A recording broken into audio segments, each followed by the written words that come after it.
Hey world builders, welcome back to Build Together. This is day 43. Today's prompt is describe a myth about what happens after death according to a religion, cult, or group in your world.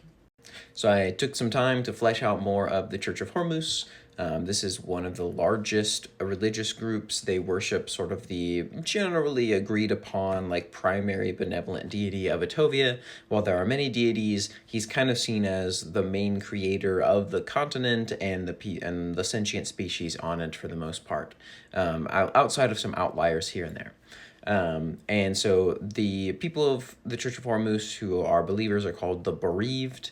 And so I wrote a document called The Afterlife of the Bereaved.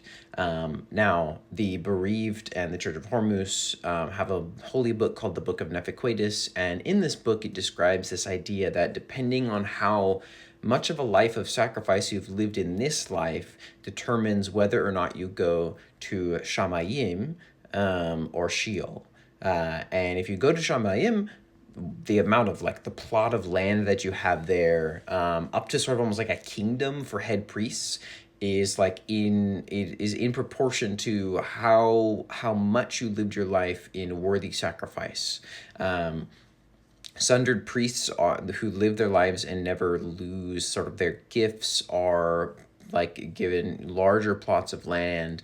Head priests are given practically kingdoms. And then if you die and did not live a life worthy, then you go to Sheol, where it is said that you relive moments in your life where you could have like had the chance to be living a life of sacrifice until you get those moments right, and then you can be carried to your rightful home in Shamayim by Hormuz.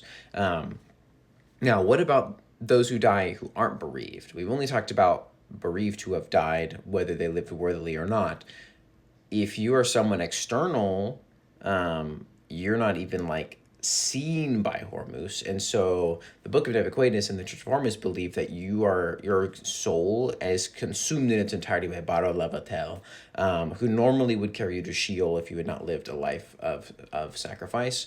And so there's this idea that you like cease to exist or something if you weren't even a bereaved. But if you are bereaved, you didn't live your life the way that you probably should have, you still have like this opportunity.